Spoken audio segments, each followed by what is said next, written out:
নমস্কাৰ মই ছাত্ৰছাত্ৰীসকল সকলোকে স্বাগতম জনাইছোঁ নতুন এটা ভিডিঅ'লৈ। ছাত্ৰছাত্ৰীসকল আজি ভিডিঅ'টোৰ যোগেদি আলোচনা কৰিম যিসকল ছাত্ৰছাত্ৰীয়ে এইচএছচি ৰিচেকিং এপ্লাই কৰিছা আৰু যিসকল ছাত্ৰছাত্ৰী কম্পাৰ্টমেণ্টেল এক্সাম দিছা ইতিমধ্যে হয় ছাত্ৰছাত্ৰীসকল এইচএছচি ৰিচেকিং এপ্লাই কৰা ছাত্ৰছাত্ৰীৰ মাৰ্কছ ইনক্ৰিজ হ'ব না নাই আৰু কম্পাৰ্টমেণ্টেলৰ এক্সামত গ্ৰেছ মাৰ্ক দিব না নাই আজিৰ ভিডিঅ'টোৰ যোগেদি এইসমূহ প্ৰশ্নৰ উত্তৰ জানিবলৈ চেষ্টা কৰিম। ছাত্ৰছাত্ৰীসকল উত্তৰ বহী চেকিং সমাপ্ত হৈছে নাই আৰু যিসকল ছাত্ৰছাত্ৰীয়ে এইচএছচি ৰিচেকিং এপ্লাই কৰিছে সিহঁতৰ ৰিজাল্ট কেতিয়া দিব বা কম্পাৰ্টমেণ্টেলৰ ৰিজাল্ট কেতিয়া দিব আজিৰ ভিডিঅ'টোৰ যোগেদি এইসমূহ প্ৰশ্নৰ উত্তৰ জানিবলৈ চেষ্টা কৰিম।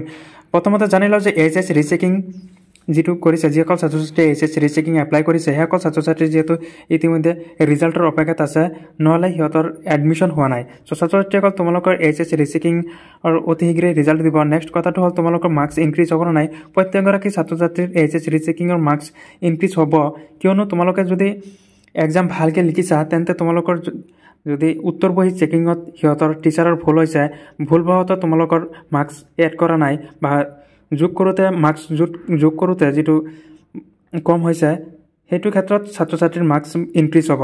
নেক্সট কথাটো হ'ল গ্ৰেছ মাৰ্ক থাকেনে কম্পাৰ্টমেণ্টেল এক্সামত। ছাত্ৰছাত্ৰীসকল যদি কোনোবা ছাত্ৰছাত্ৰী অলপ নাম্বাৰৰ কাৰণে ফেইল কৰিব লয় সেইসকল ছাত্ৰছাত্ৰীক শিক্ষা বোৰ্ডৰ ফালৰ পৰা সহানুভূতিৰে শিক্ষকসকলে সেইসকল ছাত্ৰছাত্ৰীক মাৰ্কছ দি পাছ কৰাই দিয়ে।